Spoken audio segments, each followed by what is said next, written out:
Estamos con Marcelo Elizondo, él es economista, especialista en comercio internacional. Vamos a analizar, Marcelo, bienvenido, el inicio de esta tercera fase en el programa económico. Una tercera fase que era necesario que se inicie porque requería la puesta en orden de la cuestión cambiaria. Estaba ordenada la situación fiscal, la situación monetaria. El Banco Central se había regularizado en su patrimonio, pero faltaban las reservas. Y el Fondo Monetario Internacional ha permitido salir del cepo, liberar los mercados cambiarios en buena parte, y eso ha generado una reacción muy positiva de los mercados. La cotización de los tipos de cambios están muy tranquilos, y me parece que eso ayuda para continuar con la senda de desinflación y mejora las expectativas de los inversores. Todo el mundo se preguntaba, bueno, ¿qué pasa con las inversiones? Estaba el RIGI, está la estabilización, bueno, faltaba salir del cepo, me parece que esto es importante. ¿Fue sorpresivo para vos la salida del cepo en este momento, en un año electoral? Yo creía que había que salir del cepo. Es más, cuando comenzó este conjunto de problemas internacionales, en particular el enrarecimiento del clima internacional motivado por los aranceles de Trump, dije, uy, qué lástima que no salimos antes. Pero para salir del cepo había que tener respaldo en materia de reservas para que los mercados no tuvieran desconfianza. Y en ese sentido estaba claro que el acuerdo con el Fondo Monetario, si era generoso como fue, iba a permitir salir del cepo cuando llegara. De modo que llegó oportunamente. Me parece que era demasiado esperar hasta después de las elecciones. ¿Cómo ves la flotación entre bandas, el impacto que pueda tener eso en la inflación y un poco de este valor real que están hablando, ¿no? Algunos analistas diciendo que por lo menos en las primeras semanas no intervinieron en la cotización, por lo cual se podría decir que es genuina y real. Efectivamente no está interviniendo el Banco Central, y aún así el gobierno está diciendo que el dólar va a llegar a tocar la banda mínima de alrededor de 1.000 pesos. La ventaja es que la salida ha sido muy tranquila. Yo veo ahí bastante orden, bastante previsibilidad. Me parece que el gobierno lentamente va a ir tratando de lograr que los tipos de cambio bajen, pero que eso esté acompañado de una baja en el riesgo país, porque la baja en el riesgo país le va a permitir al gobierno además acceder a los mercados voluntarios de deuda y conseguir dólares financieros. Y mientras tanto, los mercados cambiarios van a ser alimentados ahora por el ingreso de dólares comerciales. Mayo es el mes en el cual la cosecha más dólares genera en las exportaciones. Y probablemente el gobierno está diciendo, anuncie dentro de los próximos días algunos incentivos todavía para que se opere más en dólares en la economía. Por lo que yo veo un escenario que, si no hay un cisne negro, que nunca podemos descartar, si no ocurre un acontecimiento que incluso hay que considerar en el plano global que sea disruptivo, debería ir acompañando a la Argentina en este proceso de lenta baja de la inflación. Ahora, efectivamente, la Argentina tiene problemas pendientes, tiene costos muy altos, tiene precios medidos en dólares muy altos, que en algún momento va a haber que tratar. Siempre que uno pone en marcha planes de estabilización y de desinflación, después de inflaciones muy altas, tiene estos problemas de apreciación del tipo de cambio. Bueno, ahí hacen falta reformas posteriores para que la Argentina baje en costos en términos reales. Es muy importante, por un lado, el tema que vos decías de los incentivos que se den a los exportadores y cuánto se puedan robustecer las reservas del Banco Central, porque Argentina tiene próximos compromisos, ¿no?, de pago, así que los dólares los necesitaba sí o sí. Necesitaba los dólares que recibió y va a necesitar más. Primero porque hay un compromiso con el Fondo Monetario de acumular reservas, 4.000 millones ahora en un plazo cercano. Segundo, ¿es alcanzable? Es alcanzable. El gobierno está manifestando cierta despreocupación, diciendo, bueno, no me preocupa cumplir en el corto plazo, puedo llegar comprando en algún momento, es alcanzable, pero el gobierno hoy está más preocupado por no comprar dólares para acumular reservas, para alentar la mayor oferta de dólares, para que el dólar llegue a la banda mínima, porque entiende que la primera prioridad que tiene es bajar la inflación. Y acá hay como un orden de prelación de reformas, y para el gobierno lo más importante primero es que la inflación se consolide abajo. Y luego de eso seguramente se preocupará por otros temas, como por ejemplo que si baja demasiado el tipo de cambio, en costos la Argentina pierde competitividad. Pero la primera prioridad es bajar la inflación. Y cuando uno viene de tasas de inflación tan altas, es lógico, es entendible que haya que recuperar reputación inflacionaria y entonces haya que hacer un esfuerzo grande como están haciendo. ¿Cómo hace el gobierno para que este dólar llegue más al piso, ¿no?, de esta banda en torno a los 1.000 pesos. ¿Cuáles son las herramientas que tiene para hacerlo o qué espera que suceda para que eso pase? Bueno, hoy está esperando, en primer lugar, que ingresen dólares de los exportadores. Abril, mayo y junio son los meses en los cuales entran muchos dólares de parte de los exportadores agrícolas. Mayo es el mes en el cual las exportaciones más dólares generan en materia de liquidación todos los años. Por lo tanto, este mes de mayo debería haber mucho ingreso de dólares de exportadores agrícolas porque la cosecha gruesa se levantó y está exportándose. Así que ahí hay una expectativa alimentada además porque hoy hay un incentivo, hay retenciones más bajas por un tiempo, pero a partir de junio esa baja se pierde, por lo tanto hay incentivo para que los exportadores liquiden rápido. Y el gobierno está a la espera incluso de recibir más dólares de parte de otros organismos multilaterales y en algún momento, cuando baja el riesgo país, acceder a los mercados financieros. Mientras tanto, anuncia un repo que está ahí en espera, que es algo así como un financiamiento de bancos privados por un monto de 2.000 millones de dólares, no es mucho. Y mientras el funcionamiento de los mercados. Y con eso el gobierno entiende que el dólar va a ir convergiendo hacia abajo. Y por una mayor oferta de dólares. Por una mayor oferta que demanda.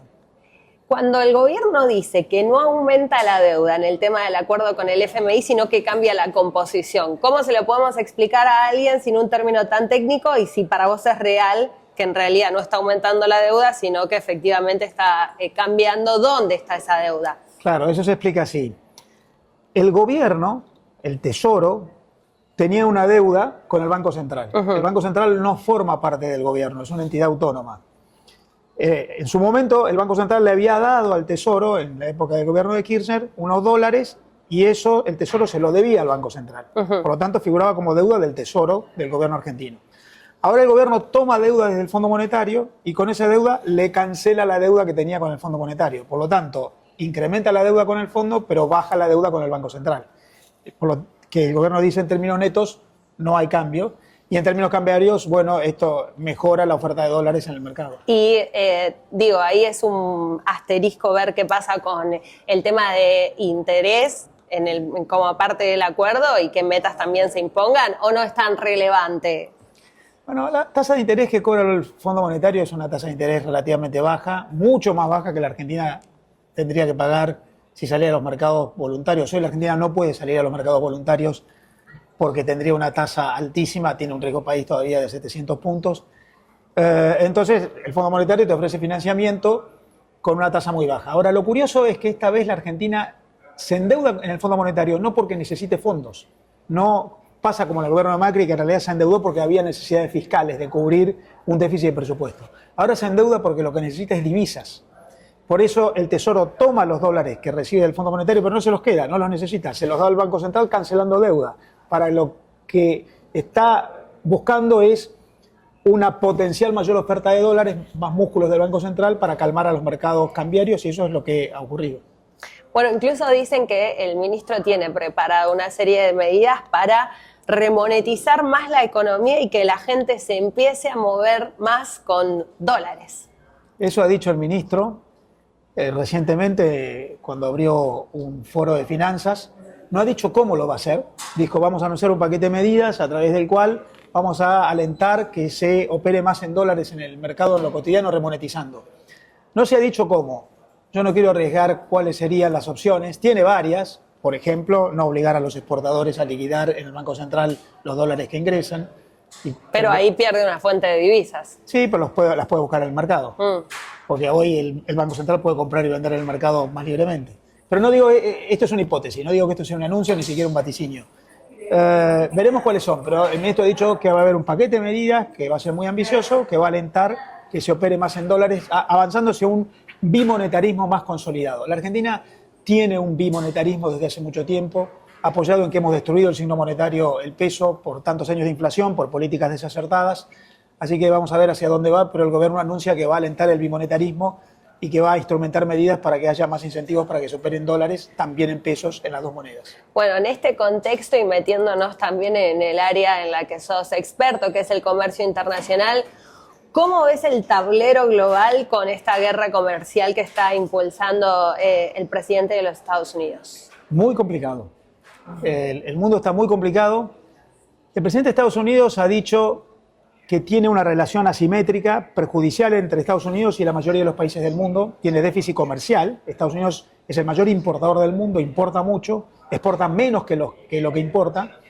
Y dice, nosotros tenemos una economía muy abierta, todo el mundo puede vendernos, y cuando nosotros queremos vender a otros países, tenemos más obstáculos que los que ponemos nosotros y hay que equilibrar. Mucho de eso que dice Trump es verdad. Lo que pasa es que lo ha hecho desconociendo algunos factores endógenos que tienen los Estados Unidos que alientan ese déficit comercial. Él mira solamente los problemas de los demás y no los propios, pero los de los demás en buena parte son acertados. Pero además también lo ha hecho a través de instrumentos muy riesgosos, que es subir aranceles. Y subir aranceles obstaculiza el funcionamiento de las cadenas de valor. Hoy el mundo está muy globalizado en materia productiva.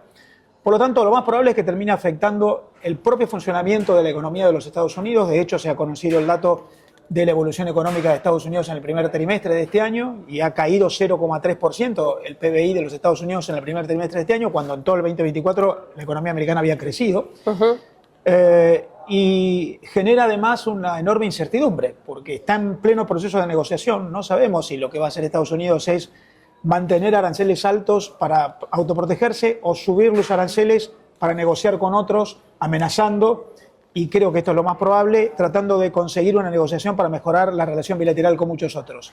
¿Muchos otros? ¿Es China en particular el principal actor o qué otros países también tenemos que mirar? Porque sabemos que se sentó en la mesa a negociar, como vos decís, con distintos países, pero el tema ahí está con China. Yo creo que tiene distintos frentes. Hay frentes con los que Estados Unidos quiere negociar y lograr mejores acuerdos. La Argentina, por ejemplo, probablemente la Unión Europea, el Reino Unido. Ahí quiere que se reduzcan los déficits comerciales, por ejemplo, con la Unión Europea, que tiene Estados Unidos, y que le compren más a Estados Unidos, y además que se modifiquen algunas regulaciones, porque en su negociación no es solamente el intercambio comercial, sino pide que se modifiquen algunas condiciones regulativas en otros mercados, y por eso amenaza con subir aranceles, perjudicando los intereses de esos otros, y a cambio negocia. Eso por un lado, ahí quiere negociar, pero por el otro lado está China. Y yo creo que con China la cosa es diferente. Ahí hay un interés de disputa geopolítica, hay una preocupación por quién lidera el mundo, quién es la principal economía internacional, por el desarrollo tecnológico. Ahí yo creo que la negociación va a ser más difícil. Por eso incluso Estados Unidos levantó los aranceles, pero después los bajó para negociar con muchos, pero eso no lo hizo con China, con quien mantuvo aranceles altos.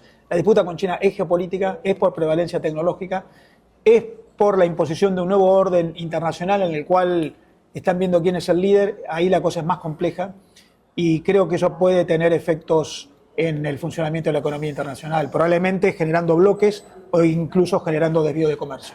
¿Cómo se mete Argentina también, ¿no?, en esa pelea, esta intención que tiene el equipo económico, el propio Javier Milei, de llevar a cabo un tratado de libre comercio con los Estados Unidos? Bueno, dentro de esto que yo digo que Estados Unidos está haciendo, que es tratar de negociar mejores condiciones con muchos mercados, ahí la Argentina dice: quiero negociar lo que el presidente Milei llamó en su momento un poco pomposamente un tratado de libre comercio. En realidad parece que se está negociando y en avance, con bastante evolución, pero en algo que no es un tratado de libre comercio, sino que es un acuerdo un poco más chico para unos 50 productos muy importantes en la relación bilateral, que componen más de la mitad del comercio bilateral, tratando de acordar bajar aranceles entre los dos países, que no haya aranceles para que argentinos entren en Estados Unidos y que no haya aranceles para que productos americanos ingresen en Argentina, y que eso aliente además las inversiones de empresas americanas en la Argentina, en algunos rubros estratégicos como minerales o energía, y que desde ahí se consolide aún más la relación geoestratégica que tienen los dos países. Se dice que la evolución de esa negociación es bastante significativa.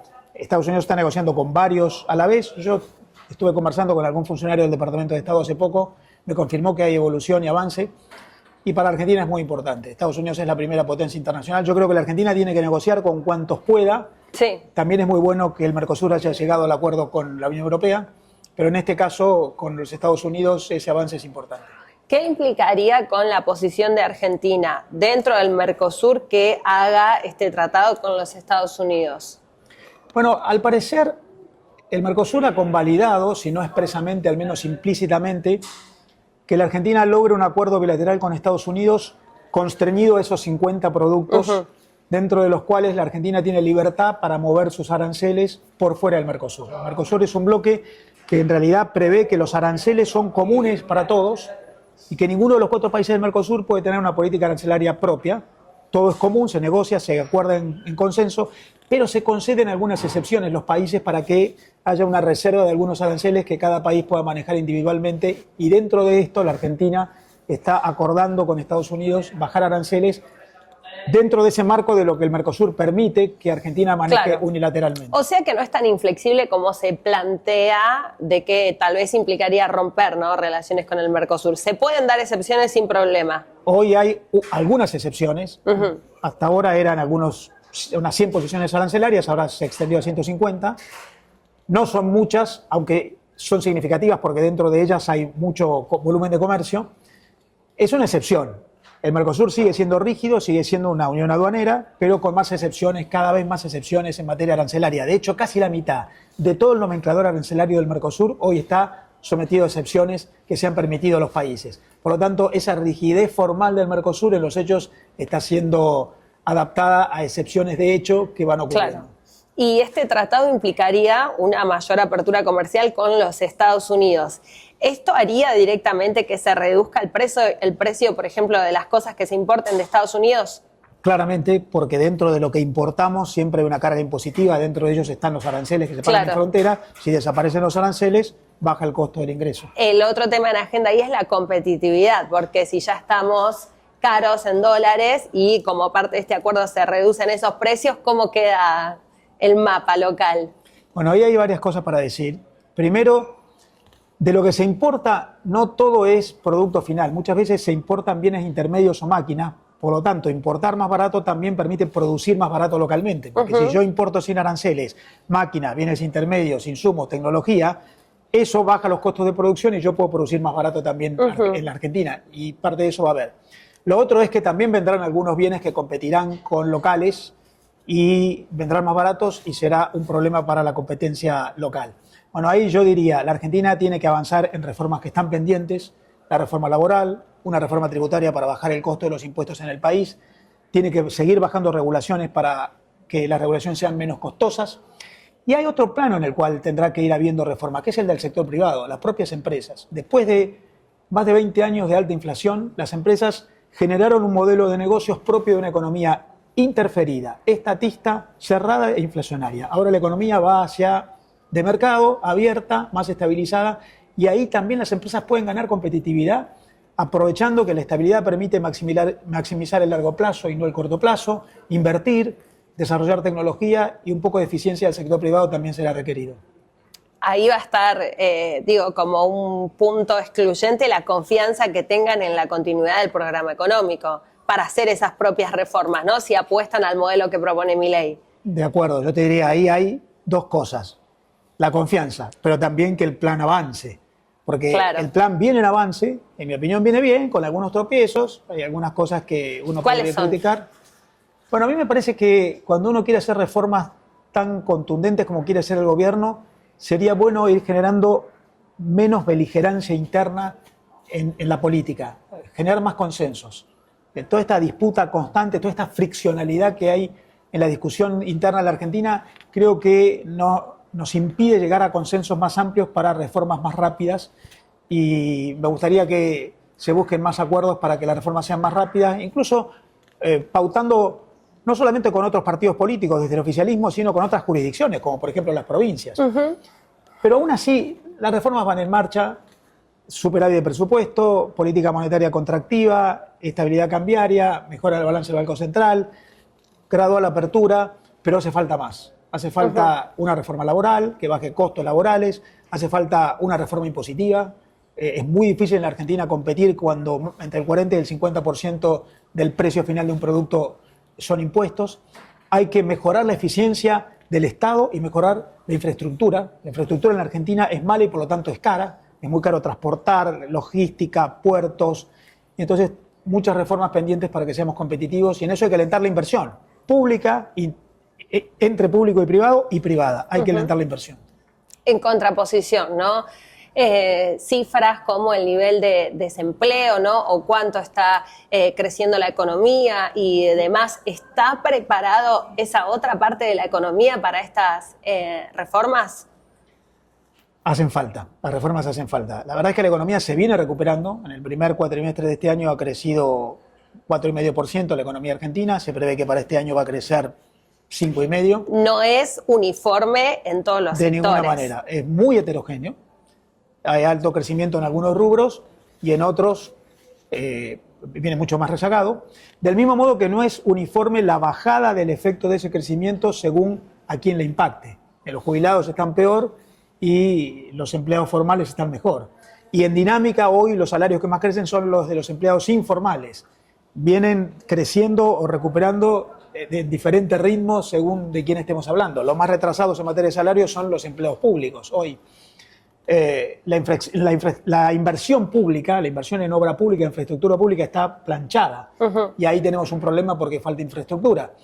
Pero hay sectores privados como la energía o los minerales o el mismo agro que están funcionando muy bien. Por lo tanto, hay mucha heterogeneidad. Probablemente cuando la economía cambia de régimen y cambia de modelo, como pasa hoy en Argentina, vamos a tener heterogeneidad y no va a reaccionar del mismo modo todo. O sea que se tiene que pagar un precio por esas reformas. Sí, y yo creo que la Argentina tenía dos opciones. O pagaba un precio por no reformar y mantenía una economía que hace 15 años que no crece, que no genera empleo genuino, que es altamente inflacionaria, que se descapitaliza, o pagaba ese precio, que lo venía pagando y llegamos en el año 2023 a una inflación altísima, la más alta del mundo, 211%, o cambia y paga el precio de las transformaciones. Nada es gratis. Y yo creo que hoy estamos pagando el precio de las transformaciones, en mi opinión. Si se avanza en esto de economía de mercado, iniciativa privada, de regulación, apertura, finalmente el camino debería llevarnos a un buen puerto. ¿Es tu deseo tal vez es un año electoral, cambian mucho las medidas, ¿no? Políticas y económicas en un año donde se cuentan, ¿no?, los votos para algo tan importante como es la conformación del Congreso, que en definitiva es quien muchas veces, aunque también el Ejecutivo ha oficiado por DNU, pero muchas veces el Congreso tiene que dar esas herramientas, ¿no?, y ese consenso para esas reformas. Sí, es un año electoral en el cual el gobierno tiene que sopesar el avance de las reformas, que genera a veces costos sociales o políticos, con la búsqueda de lograr capital político y tener un buen resultado. Y vamos a ver cómo marcha allí. Algunos están acusando, por ejemplo, al gobierno de que ya la política monetaria no es tan estricta y es un poquito más laxa. El gobierno dice está aumentando la demanda de moneda y por eso me permito alentar algunos pesos más en el mercado, sobre todo porque crece el crédito. Es difícil hacer reformas que generan resultados antipáticos en medio de procesos electorales. Pero la Argentina cayó muy bajo. La Argentina llegó a niveles de empobrecimiento y de desinversión y de descapitalización y de improductividad sistémica tan marcados y tan profundos que yo creo que el gobierno debería olvidarse de que es un año electoral, seguir con la marcha de las reformas, porque además las reformas van a requerir mucho tiempo, probablemente más de un mandato presidencial. Y todo tiempo que se pierde puede generar también costos. Así que en ese sentido es muy importante hacer las reformas, instrumentarlas y comunicarlas bien para que la sociedad las comprenda. Algunos dicen que es un error de tener la obra pública por esto que vos decías, esta necesidad de infraestructura que hace que muchas veces el capital no llegue, ¿no? Las inversiones no lleguen. ¿Vos qué pensás?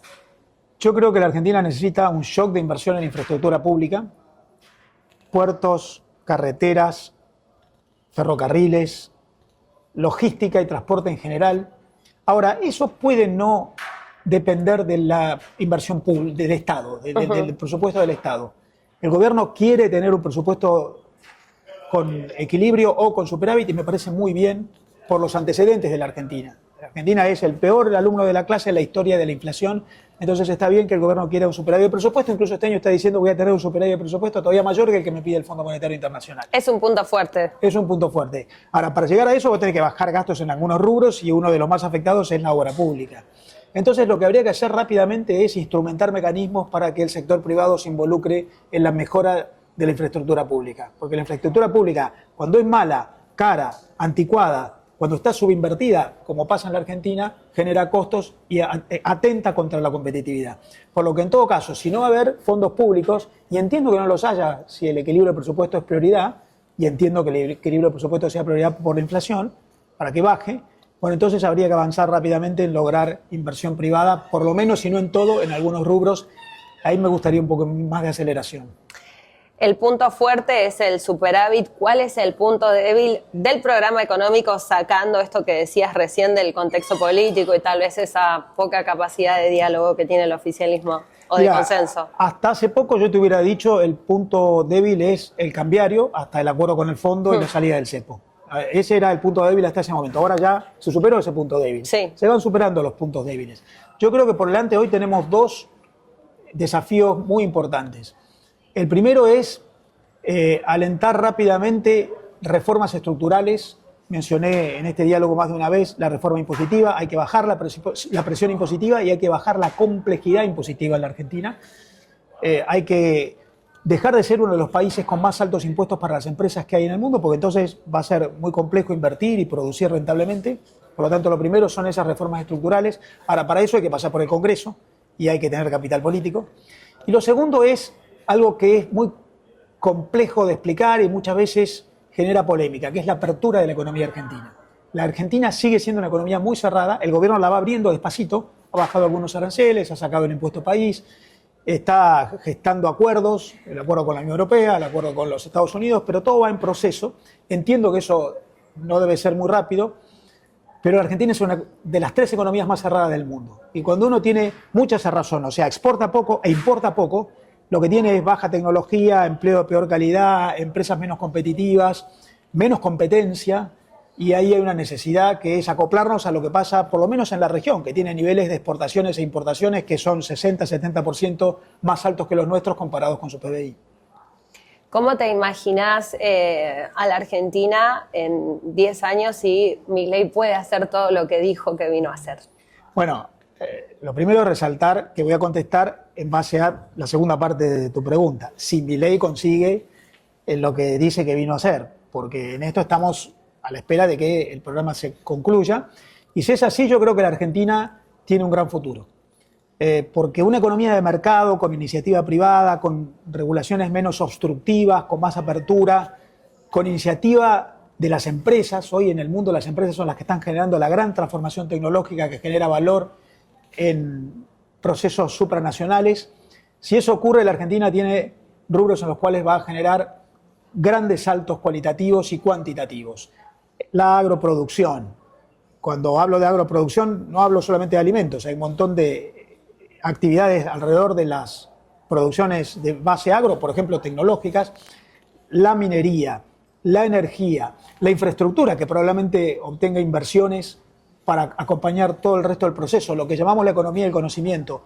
Ahí hay un enorme potencial. Ahora, va a ser un desafío para las políticas públicas cómo hacer para que todos los excluidos de la Argentina, un tercio de la Argentina que ha estado durante mucho tiempo fuera del proceso de formación, de preparación, de participación, logre un involucramiento. Eso es un desafío político que veremos cómo se logra. ¿Tenés alguna idea sobre qué se puede hacer con ese tercio de la población? Bueno, lo primero es una reforma laboral para permitir que mucha de esa gente que hoy trabaja Pero se tienen que crear puestos de trabajo. Claro, pero se van a crear puestos de trabajo cuando sea menos complejo crear puestos de trabajo. Hoy las empresas te dicen, para crear puestos de trabajo yo asumo muchos riesgos, las contingencias son altísimas, tengo costos que no son salariales, pero que son laborales, que son muy altos, eso hay que bajarlos. Por lo tanto, una reforma laboral es importante para que aquel que tiene que empezar, después de mucho tiempo, estar fuera del mercado laboral, entrando en el mercado laboral, pueda empezar a través de mecanismos más flexibles, menos rígidos, y despacio vaya insertándose en el proceso productivo. Para eso también es muy importante la inversión, porque lo que crea trabajo es la inversión privada. Y ahí yo creo que es un capítulo muy importante de las políticas públicas, crear condiciones para que se genere empleo, y para eso hay que hacer del empleo algo menos complejo, menos obstruido, menos estatizado, menos suprarregulado como está en este momento, que bueno, hace que tengamos casi la mitad de los trabajadores de la Argentina en negro, como consecuencia de que el régimen legal es muy complejo. La última, antes de despedirte, tu expectativa para el futuro reciente este año, en este contexto, con este acuerdo, con estos niveles de inflación y en esta etapa del programa económico, ¿es buena? Es buena, admitiendo que no vamos a tener un paraíso inmediato. Es buena porque creo que la economía va a crecer más de 5% este año, porque creo que lentamente van a empezar a madurar las inversiones que se han anunciado en el RIGI, donde hay más de 12.000 millones de dólares anticipados en inversiones extranjeras, porque creo que la estabilidad alienta la mejora en el poder adquisitivo del salario, gradual, despacio, va reapareciendo el crédito, gradual, despacio. Por lo tanto, sin enormes expectativas, no aspiro al paraíso, pero mi expectativa es buena y creo que vamos en buen camino, aún dando paso por paso y teniendo paciencia. Gracias. Un gusto.